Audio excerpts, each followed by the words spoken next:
আসসালামু আলাইকুম। সবাই তো আপনারা বলেছেন হুমায়ুন আহমেদ সম্পর্কে, আমার আসলে কিছু বলার নেই। আমি একটাই বই পড়ার সুযোগ পেয়েছিলাম, নন্দিত নরকের ইংরেজি ভার্সনটা, ব্লিসফুল হেল।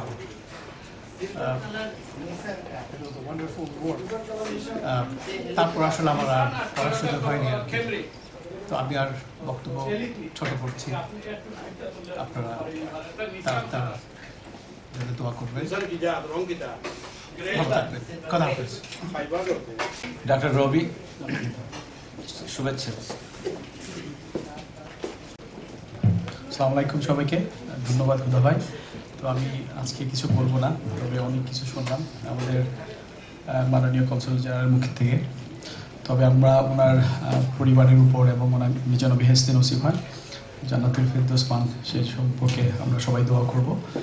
আশা করি আমাদের স্নেহাশিস বড়ুয়াদা যেটা বললেন, আমরা সবাই একসাথে কাজ করব ওনাকে যেন জাতীয় লেখক হিসেবে স্বীকৃতি দেওয়া যায়। ধন্যবাদ। আসসালামু আলাইকুম।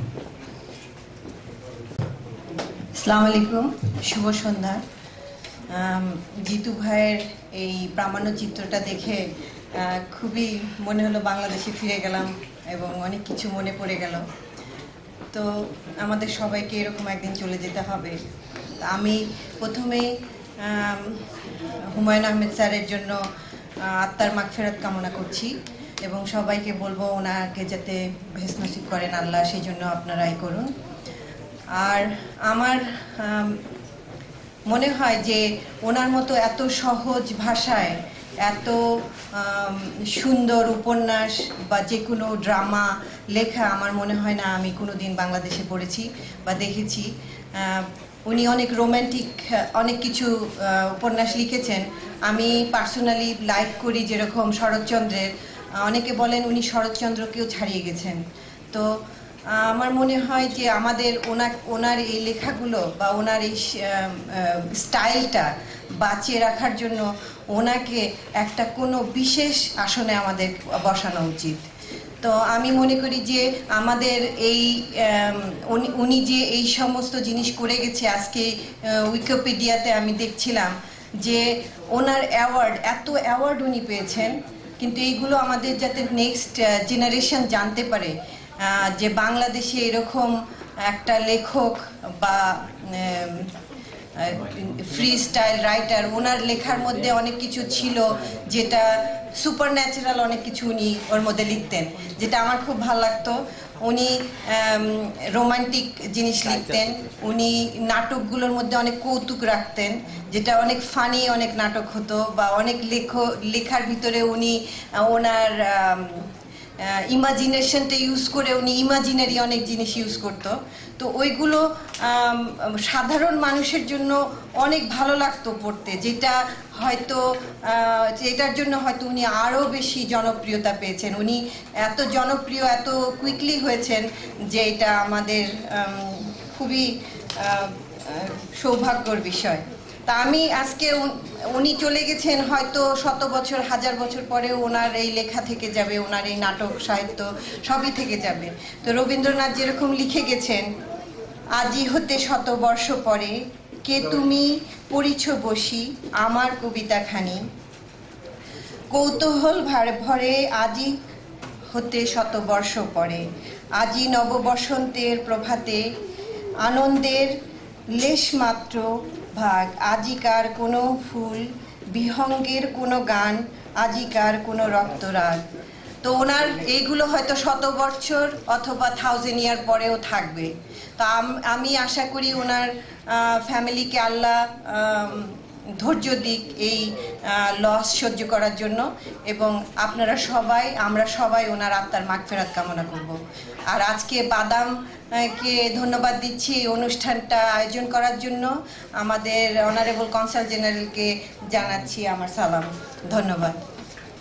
আমরা খুব সংক্ষেপে সব কিছু শেষ করবো। আপনারা সবাই 1-2 মিনিটের মধ্যে যদি কথা বলেন তাহলে পরে অনেকেই কথা বলতে পারেন। আমি এবার আমার পাশে চলে আসছেন শামসুদ্দিন মানিক, উনি যাওয়ার পথে কিছু বলে যাবেন। আসসালামু আলাইকুম। আসলে আমার গাড়িটা আরেকজনকে আমি ব্লক করছিলাম, তো আমাকে আমি আসলে খাওয়া ফেলে রেখে যেতে চাই না, কিন্তু তারপরে কি করবো, এখন আবার এটা শরবত নিয়ে আসলাম, অত্যন্ত মজা। সারাদিন রোজা রাখছি তো আপনাদের সবাইকে অশেষ অশেষ ধন্যবাদ, বিশেষ করে বাদামকে এত সুন্দর একটা অনুষ্ঠান আয়োজন করার জন্য। আমি সেদিন আর্টিসিয়ায় আমাদের কিছু ভাইয়েরা ওইখানে একটা অনুষ্ঠান আয়োজন করেছিলেন, সম্ভবত আপনারা অনেকে এখানে ছিলেন। তো that was also beautiful program. তো এটাই হলো আমার কাছে সবচেয়ে ভালো লাগে এটা, যে আমি কিছুদিন আগে একটা অনুষ্ঠানে আমি বলছিলাম যে এই শহরটার নাম হলো লস অ্যাঞ্জেলেস। এই লস অ্যাঞ্জেলেসের একটা আধ্যাত্মিক নাম হলো যে এইখানে সব অ্যাঞ্জেলরা এসে লস্ট হয়ে গেছিলেন। তো অ্যাঞ্জেলরা লস্ট হয়ে ওনারা বাংলাদেশে চলে গেছিলেন এখানে পথ হারাই। আর শেষ পর্যন্ত সেই অ্যাঞ্জেলরা এই লস অ্যাঞ্জেলেসে এসে আবার জমায়েত হয়েছেন এবং আমরা এই বাংলাদেশিরা এখানে। কারণ আমাদের কারো কষ্টে আমরা আপনার কষ্টে আমি যেভাবে ব্যতীত হই বা আমার কষ্টে আপনারা ব্যতীত হন, এইটাই তার বহিঃপ্রকাশ। Thank you very much. আমরা এই জিনিসটাকে যেভাবে ধরে রাখতে পারি, আজকে হুমায়ুন আহমেদের মৃত্যুতে মনে হইতেছে যে আমাদের পরিবারের একজন স্বজনকে হারিয়েছি। হুমায়ুন আহমদ কী ছিলেন না ছিলেন এটা বড় ব্যাপার না, বড় ব্যাপার হলো উনি যে আমাদের মধ্যে আজকে নাই এবং এই কষ্টটা যে আমরা অনুভব করতেছি, আমরা ফিল করতেছি, এটাই বড় জিনিস। আপনাদের সবাইকে ধন্যবাদ। শামসুদ্দিন মানিক বললেন যে এর আগে আর একটা অনুষ্ঠান হয়েছে হুমায়ুন আহমেদের পরে, এখন একটা হচ্ছে। হুমায়ুন আহমেদ একটা জাতীয় ব্যক্তিত্ব, ওনাকে নিয়ে বিভিন্ন অনুষ্ঠান হবে এবং আগামীতে সার্বজনীনভাবে এই লস অ্যাঞ্জেলেসে আর একটা সাংস্কৃতিক জোটের মাধ্যমে হতে যাচ্ছে ঈদের পরে, এবং সেখানে শ্যাটোতে আমরা এই হুমায়ুন আহমেদকে নিয়ে সমগ্র বৃহত্তর লস অ্যাঞ্জেলেসের বাসীর পক্ষ থেকে আমরা তাদের সবাইকেই আহ্বান জানাবো যে এই ধরনের ব্যক্তিত্বকে যাতে আমরা ভুলে না যাই এবং সার্বজনীনভাবে আমরা অনুষ্ঠান করতে পারি সাংস্কৃতিক জোটের মধ্যে। এবার আমি আহ্বান করব শাহানা পারভিন। কতটুকু যেন সময় পাবো হুদা ভাই?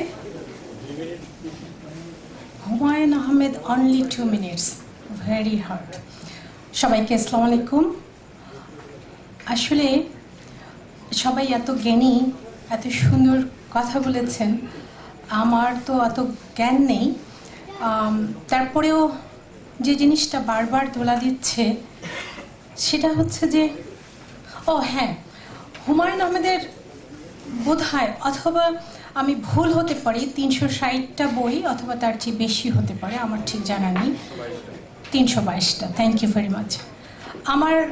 আমি খুব কম পড়েছি ওনার বই, তারপরেও কিন্তু নাটক দেখেছি অনেক, চলচ্চিত্র দেখেছি অনেকগুলো, যেগুলো করেছেন উনি, আমার বিশ্বাস আমি সবগুলোই দেখেছি এবং খুব মনোযোগের সাথে দেখেছি।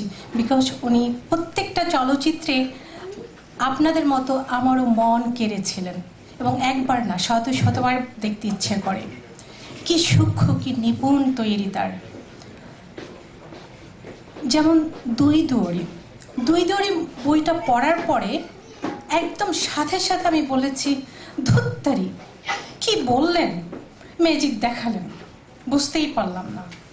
পরে আমি উপলব্ধি করেছি আমি পাঠক হিসেবে আসলে অত এডুকেটেড ছিলাম না। অনেক পরে পড়ার কিছু পরে অনুধাবন করেছি যে হুমায়ুন আহমেদ কিন্তু রবীন্দ্রনাথকে প্রতি ক্ষণে ক্ষণে তার ভিতরে লালন করতেন। আপনারা সবাই জানেন তার কবিতায়, হুমায়ুন আহমেদের, রবীন্দ্রনাথের কবিতা তার গানে আসতো, তার নাটকে আসতো, তার চলচ্চিত্রে এসেছে।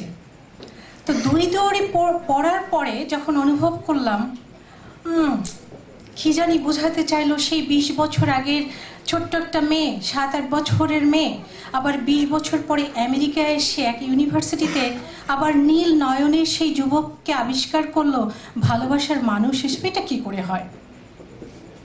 আসলে আমরা যদি তার যে লেখার যে গভীরতা, তার যে গভীর, অনেক গভীরে তার শিকড়টা প্রথিত, সেটা যদি আমরা বুঝতে পারি তাহলে সত্যি উদ্বেলিত হবেন আপনারা। যে ভালোবাসা তিনি দেখেছেন, রবীন্দ্রনাথের কথাই বলতে হয়, চোখের আলোয় দেখেছিলেন চোখের বাহিরে। দুই দৌড়ি সেরকম একটি গল্প। উনি ভালোবাসাকে দেখেছেন হৃদয়ের ভিতর থেকে কোন অতিল গহন থেকে যেন দেখেছিলেন, আর তারই বহিঃপ্রকাশ দুই দুয়ারি। আরেকটা জিনিস 2 মিনিট বোধহয় হয়নি, সেটি মনে পড়ে যায়, জ্যোৎস্না ও জননীতে দেখবেন আমরা হুমায়ুন আহমেদের কিন্তু অনেকগুলো লেখায় দেখবেন স্বাধীনতা এসেছে, সেটা গালি দিয়ে হোক আর মিষ্টি ভাষায় হোক আর আমাদেরকে আঙ্গুল দিয়ে দেখিয়ে হোক, বারবার এসেছে। জ্যোৎস্না এবং জননীতে উনি কি করলেন, যদি কারো নামটা থাকে আমাকে মাফ করে দেবেন, আমরা সাধারণত ভুট্টো অথবা ইয়াহিয়া নামগুলো অসচেতন মনে হয়তো কোনো বাবা মা তার বাচ্চাদের রাখেন। উনি এত সুন্দর করে এত সূক্ষ্মভাবে গালি দিয়েছেন, সেখানে দেখিয়েছেন মোবারককে জিজ্ঞাসা করছেন শেখ মুজিবুর রহমান, তুই তোর বাচ্চার নাম রেখেছিস ইয়াহিয়া? সে যে উত্তর দিচ্ছে, সেখানে যে সুনিপুণ উত্তর দেওয়া, মুগ্ধ হয়ে যেতে হয় যে ইয়াহিয়া নামটাকে আমাদের ঘৃণা করতে হবে। এই যে সূক্ষ্মতা, এই যে সুনিপুণ অঙ্কন, এখানে কিন্তু সাহিত্যের ছড়াছড়ি নেই, আছে কি জানেন, আপনার আমার জীবনের কথা। সেই হুমায়ুন আহমেদকে আমরা আষ্টে পিষ্টে রাখতে চাই আমাদের প্রতিনিয়ত জীবনে। এখন কথা হচ্ছে কিভাবে রাখবো। আমার মনে হয়, আমি নিজে নিজে একটা জিনিস আজকে আসার সময় গাড়িতে বসে বসে চিন্তা করছিলাম, যে আমরা এত সুন্দর করে কথা বলছি, এত সুন্দর করে সবাই এত সুন্দর করে ভাষণ দিচ্ছেন, কিন্তু হুমায়ুন আহমেদকে বাঁচিয়ে রাখার উপায় কি? বাঁচিয়ে রাখার কথা উপায় সেটা হচ্ছে, আপনারা আমার সাথে একমত নাও হতে পারেন, জাস্ট বলছি আমি, চিন্তা করবেন একটু, যে আমাদের যে বাচ্চারা আছে তাদেরকে কিভাবে হুমায়ুন আহমেদের বই পড়ানো যায়। খুব কঠিন কাজ, কিন্তু আমাদের বাচ্চারা কিন্তু অনেক ট্যালেন্ট। একটা বই দিবেন 2 ঘন্টায় পড়ে শেষ করতেছে এদেশের নোবেলগুলো তারা, কিন্তু হুমায়ুন আহমেদের বই পড়তে চাইবে না, কারণ ভাষাগত সমস্যা। সেই জন্য তার নাটক যদি আমরা দেখাতে পারি, ওখানেও কিন্তু একটা সমস্যা রয়েই যাচ্ছে, যে বাংলা ভাষা, অনেক ছেলে মেয়ে এখানকার বাংলা ভাষা ঠিকমতো বুঝতে পারে না, আর বুঝতে না পারলে নাটকের মজাটা নিতে পারে না। সেই জন্য কি সাবটাইটেল আমরা করতে পারি? এটা আমার প্রস্তাব আপনাদের সবার প্রতি। আপনাদের অনেক ক্ষমতা, অনেক বড় বড় হাত সবার, আমরা কি সাবটাইটেল আনতে পারি বাংলা নাটকে? তাহলে আমাদের ছেলেমেয়েরা বসে নাটকটা দেখবে। আপনারা একটু চিন্তা করবেন। আর সবশেষে কোনো এক ভাই বলে গেলেন যে হুমায়ুন আহমেদকে নিয়ে যে কাদা ছোড়াছুড়ি হচ্ছে, সত্যি এটা দুঃখজনক। এর চেয়ে দুঃখজনক কি থাকতে পারে, যে হুমায়ুন আহমেদ আমাদেরকে দেখিয়েছেন যে নাটক লিখে কিভাবে পয়সা তৈরি করা যায়, প্রকাশকদের কিভাবে বাঁচিয়ে রাখা যায়, আমাদের দেশের সংস্কৃতিকে কিভাবে তুলে ধরা যায়, আমাদের অস্তিত্বকে কিভাবে আমাদের হাতে তিনি তুলে দিয়েছেন। সেই হুমায়ুন আহমেদকে নিয়ে মরার পর কেন কাদা ছোড়াছুড়ি হবে? তার পার্সোনাল লাইফ যাই হোক না কেন, আমরা একটা নোংরা জিনিসকে যখন ঘরে কোনো খাবার পচে যায় খুব দ্রুত ট্রাশে ফেলে দিই। হোয়াই নট আমরা এই ক্ষেত্রে সেটা করি, যে নোংরা নিউজটা এসেছে জাস্ট ট্রাশে ফেলবো প্লিজ। আমরা একটা মৃত মানুষের ভালো কিছু, এত ভালো কিছু যে আমাকে 2 মিনিট মাত্র সময় দেওয়া হয়েছে, আমার জন্য কষ্ট লাগছে। ওকে, থ্যাংক ইউ তরুণদা, থ্যাংক ইউ হচ্ছেন আপনাদের সবাইকে।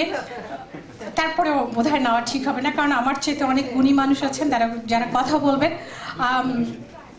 আমার মনে হয় আমরা যদি যে কোনো এরকম পচা কথাকে যদি জাস্ট ট্রাশে ফেলি, এবং আপনারা জানেন যে একটা পচা খাবার যদি টেবিলে নিয়ে বারবার চামচ দিয়ে নাড়ি, গন্ধ লাগে, পুরো খাবারগুলোই নষ্ট হয়ে যায়। একটা পচা আমকে যদি অন্য পচা আমের সাথে রাখি, অন্য আমগুলো দ্রুত পচে যায়।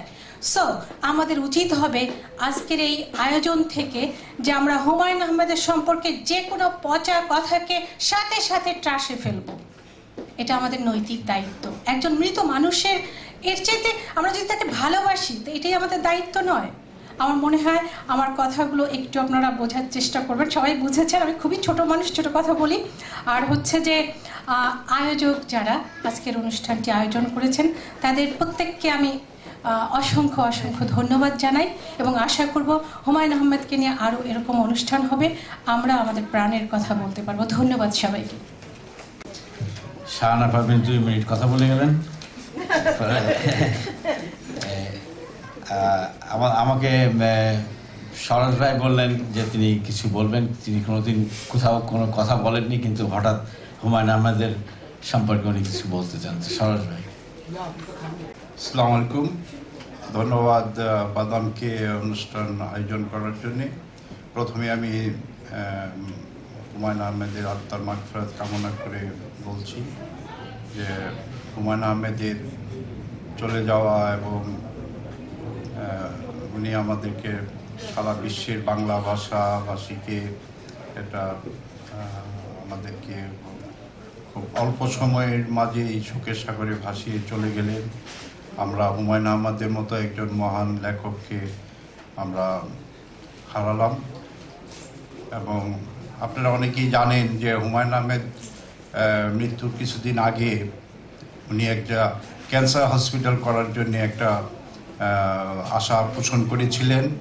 এবং আমি আজকে আমার এখানে আসার উদ্দেশ্য হলো যে আমরা এই লস অ্যাঞ্জেলেসবাসীর পক্ষ থেকে যেন সেই হসপিটালটা করার জন্য জোরালো আওয়াজ ওঠে এবং সেই হসপিটাল করার জন্য যদি বড় ধরনের কোনো ডোনেশন অ্যারেঞ্জ করা যায় তাহলে সেই লস অ্যাঞ্জেলেসবাসী যেন এগিয়ে আসে। ধন্যবাদ। কি বলবো, একজন স্বজনকে হারালে মানুষ কি বলে। আমার হুমায়ুন আহমেদকে আমি স্যার এতটুকু বলেই ক্ষান্ত হব না। হুমায়ুন আহমেদ আমার মনে হয় আমার পরিবারের একজন ছিলেন, কারণ প্রতি রাত্রে আমার বেডসাইডে অনেকগুলো বই থাকে, বই না পড়ে ঘুমাতে পারি না।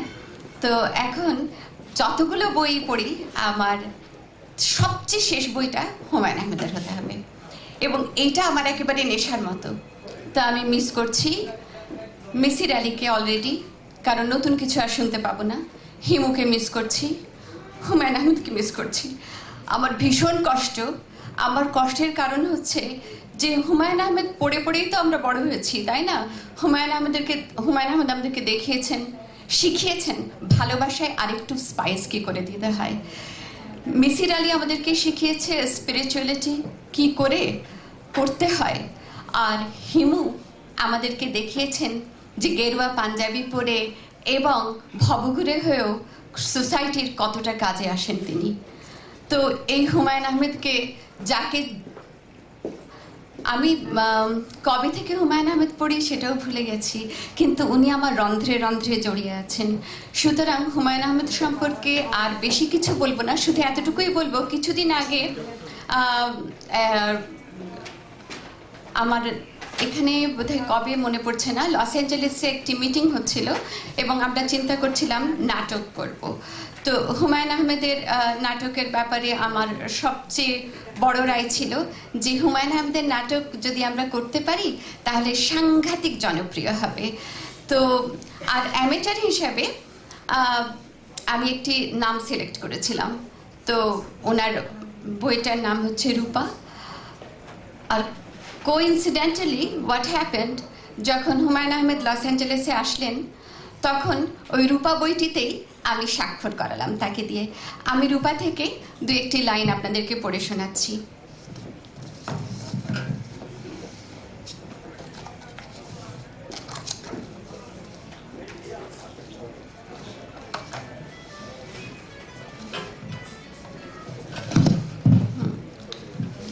আপনার নাম রূপা?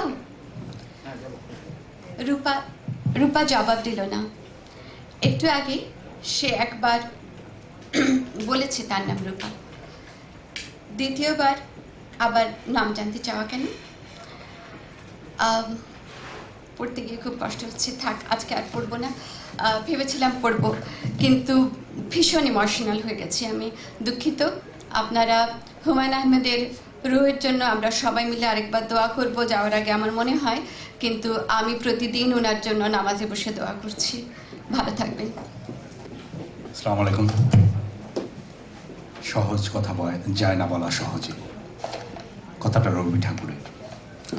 তো হুমায়ুন আহমেদ স্যার সহজ কথাকে তো সহজ করে বলেছেনই, অনেক জটিল কথাকেও সহজ করে বলেছেন। তো 322টা বইয়ের লেখক সাহিত্য থেকে হারিয়ে যাবেন এটা আমি বিশ্বাস করি না। তো আমাদের জন্য সৌভাগ্য এবং দুর্ভাগ্য দুটোই বলতে হবে। হুমায়ুন আহমেদ স্যার গত বছর এখানে আসছিলেন, আমরা একটা অনুষ্ঠানও করছিলাম ওড়িশার প্লাজা হোটেলে, তারপরে আর দেখা হলো না। উনি আবারও আসতে চেয়েছিলেন সুস্থ হলে এখানে। তো যাই হোক, বাংলা সাহিত্যের বয়স 1000 বছরের মতো হবে, অর্থাৎ চর্চা গীতিকা যদি নবম থেকে 11 দশকের মধ্যে রাখা হয়, এটা ডক্টর শহীদুল্লাহর মত। তো প্রাচীন যুগ, মধ্যযুগ, তারপরে যে আধুনিক যুগটা পুরোটাই আমরা রবি ঠাকুরের নামে চালাচ্ছি। কিন্তু রবি ঠাকুর একটা নির্দিষ্ট সময় লিখে গেছেন। রবি ঠাকুরের আগে মাইকেল আছেন। রবি ঠাকুর 41 সালে মারা গেলেন। তো তারপরেও শতাব্দীর পর শতাব্দী রবি ঠাকুরের যুগ চলতে পারে না, যেটা শেক্সপিয়ারের ক্ষেত্রেও চলেনি। পরবর্তী যুগ নিশ্চয়ই তৈরি হবে, আজ হোক, 20 বছর পরে হোক, 50 বছর পরে হোক। এই যুগটা সাধারণত কবিদের নামেই হয়ে থাকে। সেই সূত্র অনুযায়ী যুগটা হওয়া দরকার হয় শামসুর রহমান, না হলে হুমায়ুন আহমেদ। হয়তো ভবিষ্যতে বলা হবে শামসুর রহমানের যুগের শ্রেষ্ঠ উপন্যাসিক ছিলেন হুমায়ুন আহমেদ, অথবা হুমায়ুন আহমেদের যুগের শ্রেষ্ঠ কবি ছিলেন শামসুর রহমান। ধন্যবাদ সবাইকে। বিসমিল্লাহির রহমানির রহিম। ধন্যবাদ বাদামকে, যারা সুন্দর একটা অনুষ্ঠানের আয়োজন করছেন। আসলে হুমায়ুন আহমেদের স্মৃতিচারণ এটা খুব ডিফিকাল্ট। 2000 সালে আমি একটা ব্যাপারে আমি উল্লেখ করব। 2000 সালে শাহজালাল বিশ্ববিদ্যালয়ে একটা নামকরণ বিরোধী একটা আন্দোলন হয়েছিল। আপনাদের হয়তো অনেকে দেশে ছিলেন কিনা জানি না। তখন ডক্টর জাফর ইকবাল শাহজালাল ইউনিভার্সিটিতে কর্মরত অবস্থায় হঠাৎ করেই গভর্নমেন্ট সিদ্ধান্ত নিয়েছে যে 4টা হল সহ আরও 5টা ভবন, মোট 9টা ভবনের নামকরণ করা। এবং এই নামকরণ নিয়ে এর ভিতরে আমি কারোর নাম বলছি না, যে সেখানে একটু বিতর্ক সৃষ্টি হয়েছিল যে যাদের নামে হলগুলো, এর ভিতরে হাসন রাজার নামেও একটা নাম ছিল, তার সেটাও জোরালো না, সেটা বাদ পড়ে গিয়েছে। তা সিলেটের যারা তারা হয়তো জানেন। তো সেই আন্দোলনে হুমায়ুন আহমেদ হঠাৎ করে জড়িয়ে যায়, যেহেতু তার ভাই ছিল। একটা মানুষ আসলে সব ক্ষেত্রে সফল হয় না, এখানে তার ব্যর্থতা অনেকে ব্যর্থতা হিসাবে দেখে সে আন্দোলনে উনি যে হাঙ্গার স্ট্রাইক করেছিল, যে আমাদের দেশে যেটা বলে যে আমরা তা সেখানে উনি যাই হোক প্রবল গণ আন্দোলনের মুখে শেষ পর্যন্ত উনি ওনার ইগোর উপর টিকে থাকেননি। আমি এইটা দেখবো যে উনি ওনার ইগোর উপর টিকে থাকেননি, সেখানে গভর্নর শেষ পর্যন্ত নামগুলো আর করতে পারেন নাই এবং বাতিল হয়েছে সেটা। কিন্তু উনিও আন্দোলনকে ওই পর্যায়ে নিয়ে যেতে চাননি যে সাকসেস হতেই হবে। উনি যাই হোক সেখান থেকে সরে আসছিলেন। কিন্তু আমার মূল্যায়ন এখানে যে ওনার ইগো প্রবলেম অনেকের থাকে, এটা ওনার কাছে ছিল না। এটা আমার কাছে খুব ভালো লেগেছে। আর একটা দেখেন, আমরা রম্য রচনা পড়তে যারা অভ্যস্ত বা রম্য রচনা যাদের কাছে ভালো লাগে, আমরা আসলে রম্য লেখক হিসেবে বাংলাদেশের মানুষ জানে কাকে, সৈয়দ মুস্তফা আলাইকে। তার লেখা আমরা পড়তাম। এরপর একদিন আমি গল্প পড়তে পড়তে এক ভদ্রলোকের একটা গল্প পড়লাম, যে গল্পটার নাম ছিল ডাউন টাউনে এসে 10,000 টাকা ডাউন। লিখেছে আবুল খায়ের মুসলিউদ্দিন, উনি আইজিপি ছিলেন। তো গল্পের ভিতরে ছিল যে আসলে গল্পটা ইন্টারেস্টিং, যে আমাদের দেশে তো আসলে ডাউন টাউন বলতে কিছু নেই। বিদেশে উনি জাপানে গেছে, জাপানে ডাউন টাউনে গিয়েছে, তা ওয়াইফকে নিয়ে গেছে, সেখানে 10,000 টাকা ওয়াইফের জন্য আর কি ব্যয় করতে হয়েছে, যে ডাউন টাউন যে $10,000 ডাউন। তো এখন এই যে রম্য লেখক হিসেবে আমরা পরবর্তীতে আবুল খায়ের মুসলিউদ্দিনের বই পড়তাম আমরা। কিন্তু আপনি দেখেন হুমায়ুন আহমেদের এমন কোনো বই আমি দেখি না যেগুলো আমি যেগুলো পড়েছি, আমি 37টা বই পড়েছি ওনার, সবগুলো পড়িনি, 37টা বই পড়েছি, আমার স্পষ্ট মনে আছে যে এমন কোনো বই নেই যেখানে রম্য লেখাটার স্টাইলটাই ভিন্ন, রম্য লেখা। সেখানে প্রত্যেকটা বইয়ের ছত্রে ছত্রে রম্য লেখা আমার দৃষ্টিতে। তা রম্য লেখক হিসাবে পরবর্তী মানুষ ভিন্নভাবে ওনাকে মূল্যায়ন করবে আশা করি।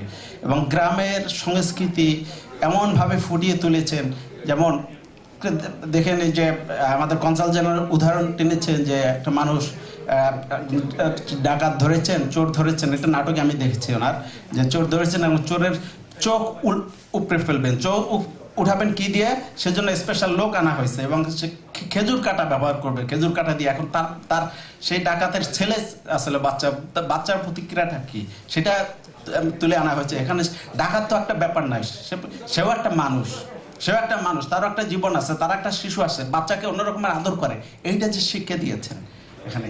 এভাবে যে আমরা আসলে যে এই শিক্ষাটা মানে এত সহজ, এত সরলভাবে তুলে আনতো, এটা কিন্তু আসলে এটা মানে আসলে মানে অন্য রকমের। আসলে সাহিত্যের প্রতি আমাদের যোগ কিন্তু আমার মনে হয় যে সবারই আছে কম বেশি। আল্লাহ রাসূলের সাহিত্যের প্রতি যোগ ছিল। হযরত মুহাম্মদ সাল্লাল্লাহু আলাইহি ওয়াসাল্লাম একটা ঘটনা আমি বলবো। তিনি একবার কবিতা শুনলেন, একজনের কথা কবিতার লেখকের নাম শুনলেন, যে এত ভালো লেগেছে কবিতা লিখেছে এক মহিলা, তার নাম হচ্ছে আন্তারা। আন্তারা আমার আসলে এটা পড়ে, এই গল্পটা পড়ে ভালো লেগেছে আন্তারা নামটা।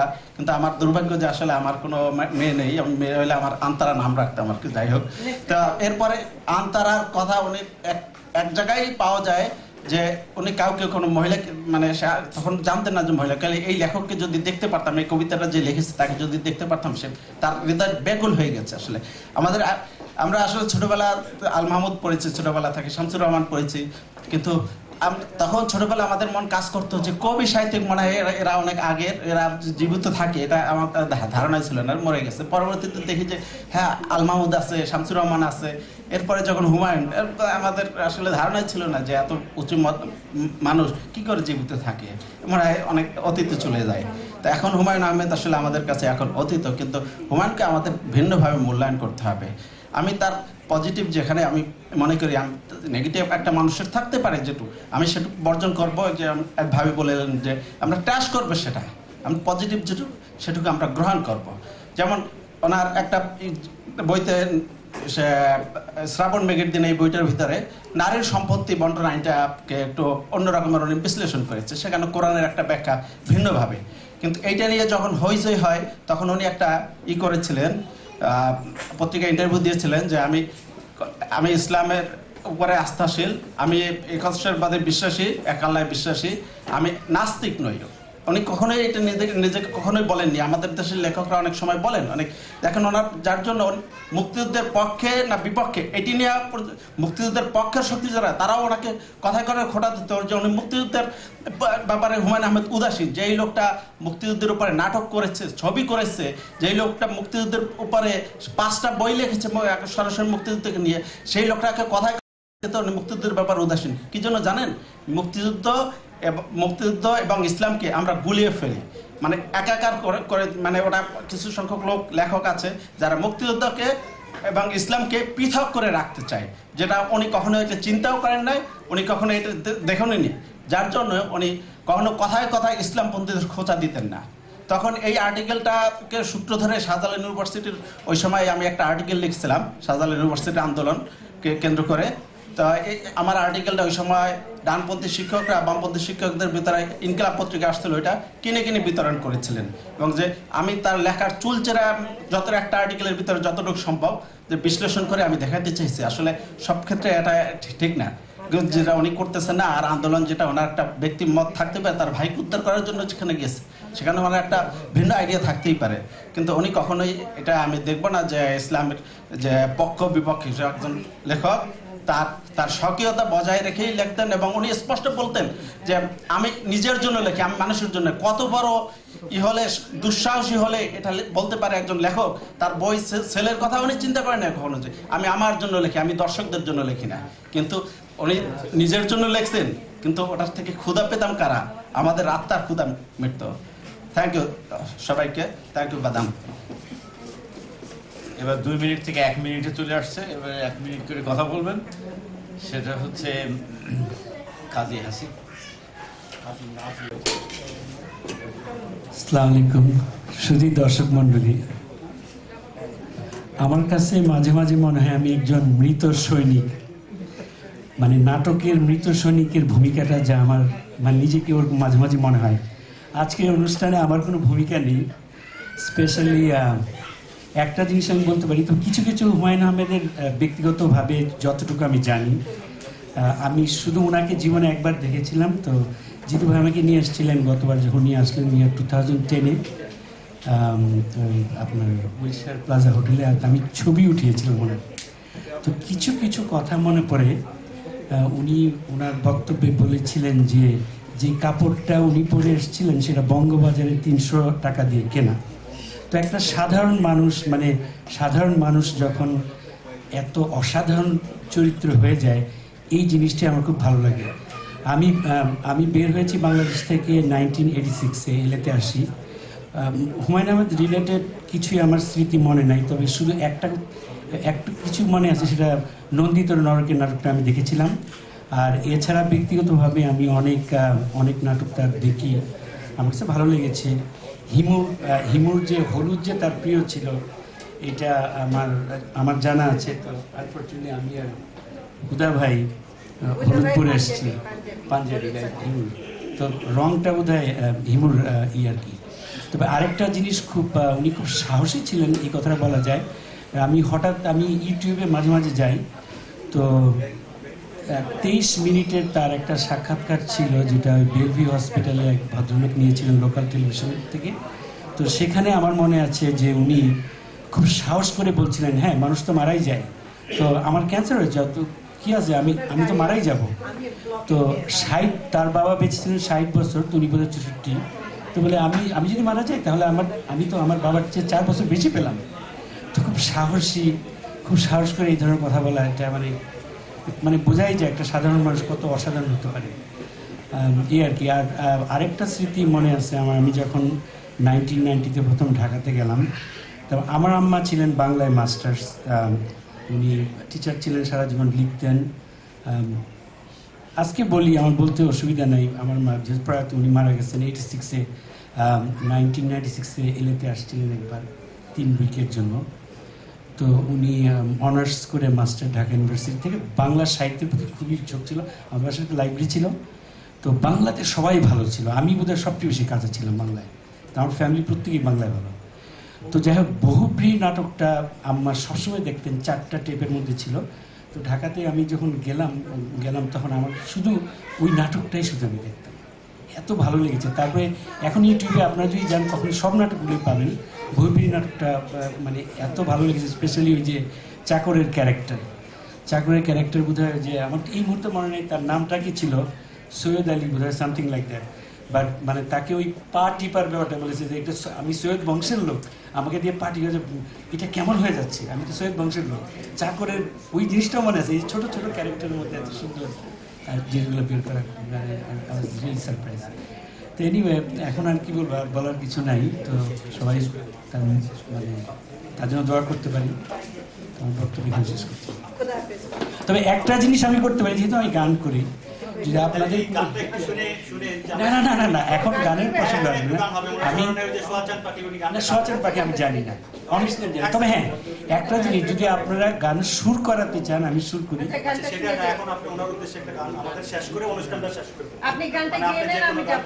আমি তো অনেস্টলি আপনি যে কোনো মনের থেকে যে একটা গান আছে, ওনারই গান আছে কিনা এইটাও আমার একটা বিপদে ফেললেন।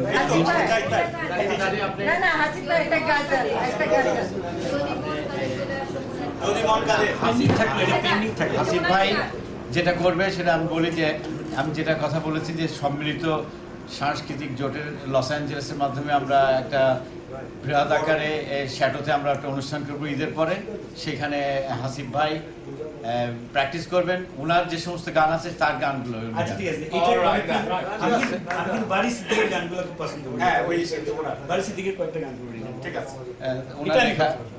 এটা করবেন।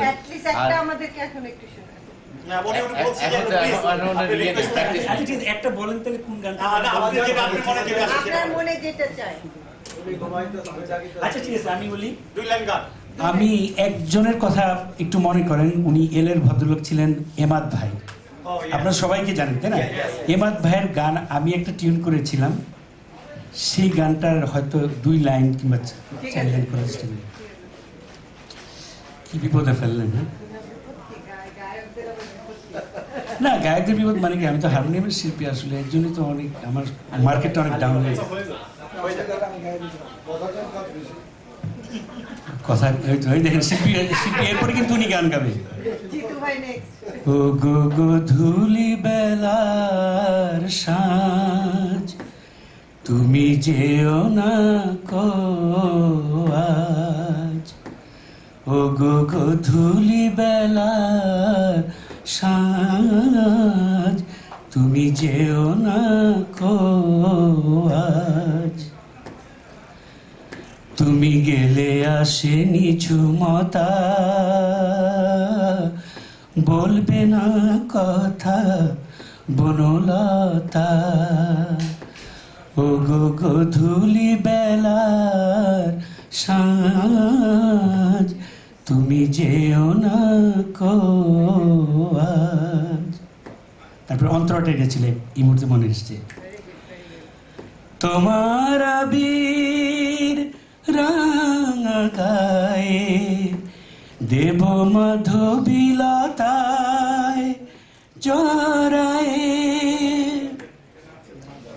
তোমার আবির রাঙা গায়ে দেব মাধবীলতায় জড়ায়ে, আধার ঢেকো না তোমার লাজ, ও গো গধূলি বেলার সাঁঝ, তুমি যেও না কো আজ। এটা এমাদ ভাইয়ের লেখা গান। পরের সেকেন্ড অন্তরটা মনে নাই, দুটো আমার ভাই লিখে কমপ্লিট করে দিয়েছিল শিকাগোতে।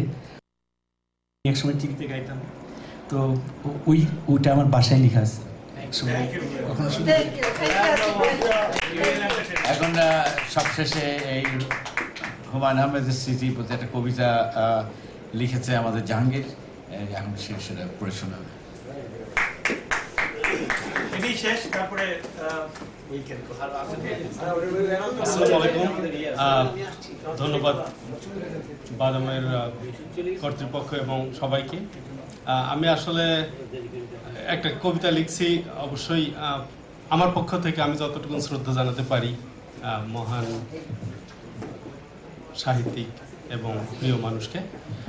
আমি অনুরোধ করে কবিতা পড়তে চাইতাম না, কিন্তু কথা শুনে শুনে আমার মনে হচ্ছিল যে আমার ভাবনাগুলো আপনাদের জানাতে পারি। গানের পরে ছড়া কবিতা ভালো লাগবে কিনা জানি না, অনেক কবি এখানে আছেন, তারপরেও একটু নির্লজ্জতার সাথেই পড়তেছি, কারণ আমিও শ্রদ্ধা জানাতে চাই। খুব সংক্ষেপে আমি কবিতার নাম রেখেছি প্রিয় হুমায়ুন।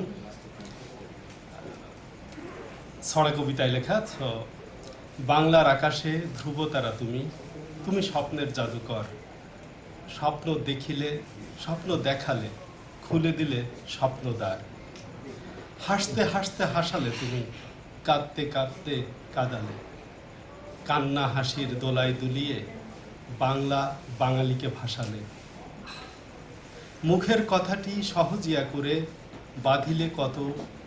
বাঁধিলে গান কত সুরে সুরে, স্বপ্ন দেখিয়ে বাঙালিকে তুমি নিয়ে গেলে বহুদূরে, শাওন ধারা ঝরা শ্রাবণ দিনে প্রিয়াকে যখন পড়েছিল মনে, সকল বৈরী তুচ্ছ করে কদমগুচ্ছ দুহাতে ধরে গিয়েছিলে তুমি প্রিয়া দর্শনে, হলুদ পাঞ্জাবিতে বোহেমিয়ান তুমি, কীর্তিমান আপন কাজে, তোমার অভাব হুতাশন হয়ে আকাশে বাতাসে বাজে, লিখে গেছো কোটি ভক্তের মনে ভালোবাসার অমৃত রসায়ন, বেঁচে আছো তুমি আমাদের মাঝে হে প্রিয় হুমায়ুন। তার অভিব্যক্তিতে সে ব্যক্ত করেছে। এবার হ্যাঁ, ওটা বোধহয় 29শে সেপ্টেম্বর রবিবার বোধহয়। আমাদের বাদামের অন্যতম উপদেষ্টা একে জামান, উনি কিছু বলবেন। এম কে জামান, এবং জামানের পরে এই জাহান হাসান ধন্যবাদ জ্ঞাপন করার পরে আপনারা উঠে যেতে পারেন।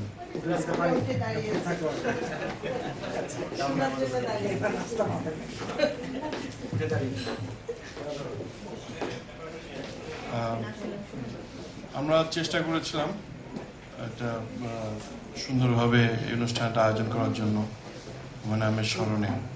তো আজকে যেরকম উৎসাহ দিয়ে সবাই আমাদেরকে যেভাবে সাপোর্ট দিলেন, আসলেন, সবাই সবার কথা বললেন, আমরা সত্যি এই জন্য আনন্দিত।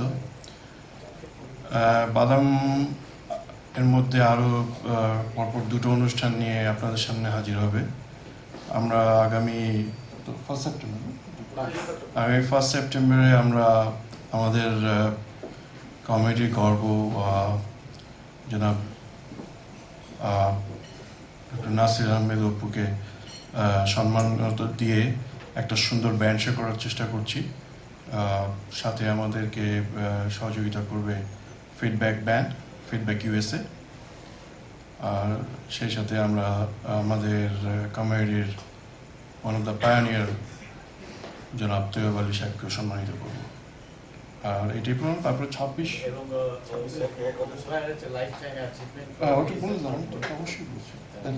the whole show will be in honor of ওইটা হবে হচ্ছে যে ফার্স্ট এন্ড ভার্মন্টের এই স্কুল এটা first and Vermont first and Vermont এটা সবাইকে ইমেলে জানিয়ে দেওয়া হবে। তারপর আরেকটা যেটা আপনার করছেন ওটা জানাসান বলবে।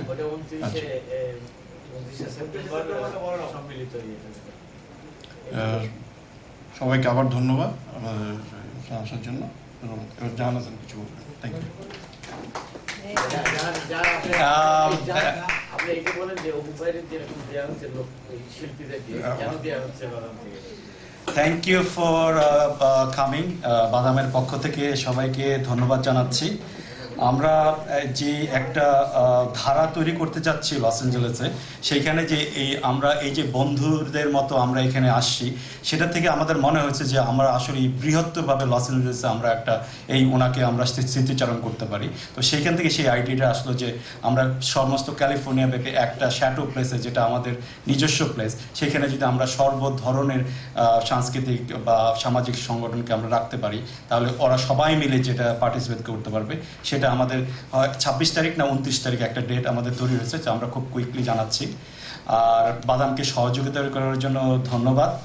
আর বাদাম আপনাদের আশীর্বাদ মানে পূর্ণ, যেটা আমি প্রথমে ধন্যবাদ দিই আমাদের পিন্টু ভাই। আই রিয়েলি ডিড নট, মানে সত্যিকারের আমি ভাবি নাই যে পিন্টু ভাই মানে আসবেন তার এত ব্যস্ততার মধ্যে এই ধরনের অনুষ্ঠানে এইভাবে। মানে আমি সত্যি মানে ধন্যবাদ জানাচ্ছি, শিউলি ভাবিকে ধন্যবাদ জানাচ্ছি, আমাদের ড্যানি ভাবিকে ধন্যবাদ জানাচ্ছি, শাহানা পারভিনকে ধন্যবাদ জানাচ্ছি, সবাইকে ভাবিকে ধন্যবাদ জানাচ্ছি। ওই দুইটা একত্রে থাকে কারণ আমি সাপোর্ট করতে পারলাম না কোনোভাবে। আর সবচেয়ে আরো বেশি ধন্যবাদ জানাই সেটা হলো যে মানে এটা আসলে একটা কালচারাল আইকনকে আমরা লস করেছি, যেটা জিতু ভাই করলেন, যেটা মানে আমরা একদিন আগে জিতু ভাই নিজে মানে সমস্ত কিছু অ্যারেঞ্জ করলেন। আমরা আসলে উনি বললেন, আমি বললাম যে আমাদের কিছুই নাই, তা বললো না we want to come.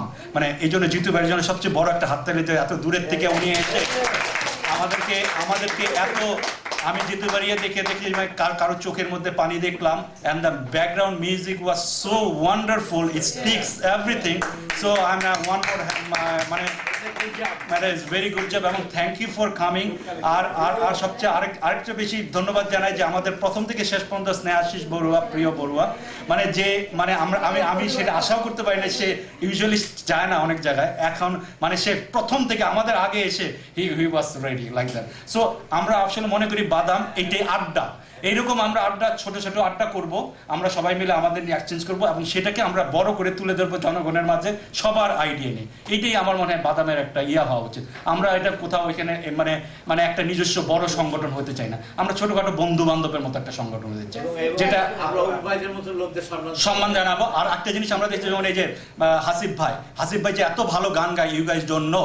So আমরা জিতু ভাই সাংবাদিকতা জগতে একটা বড় পায়োনিয়ার, হুদা মাইন অ্যাম্বাসেডার, আমাদের বন্ধু, আমরা ওকে ফালাই দেই, but we will honour him officially in সমস্ত এলেদের ডেকে নিয়ে একজন। এই জন্য আমাদের শুরু করছি হলো অপু ভাইকে দিয়ে, দ্যাট উইল বি যে অপু ভাই নাইট, এবং অপু ভাই নাইট তখনই মানুষজন দেখবে, সর্বস্তরের লোকজন, ও অপু ভাই এত কিছু করছে আমরা জানতাম না।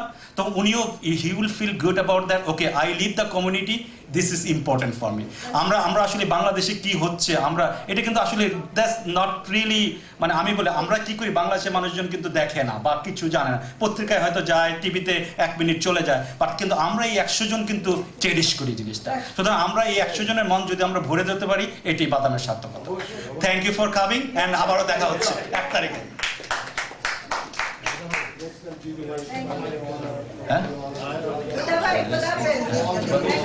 আমরা অলসো এই রেস্টুরেন্টের মালিককেও ধন্যবাদ দিই আমাদের এই সময় দেওয়ার জন্য। আমাদের একটু হাততালি দেবো আমরা, মানে উনি বাই দ্য ওয়ে উনি কিন্তু, আমরা কিন্তু কিছুই জানতাম না, উনি কিন্তু আমাদেরকে এই জিনিসগুলি নিজের ভাবে করছে। সুতরাং আপনারা যদি ভবিষ্যতে আসেন না, he will really give S a good service for us, এবং ওনার জন্য সবাই আমরা শেষে হাততালি দিয়ে আমরা সবাই স্যাটিসফাইড।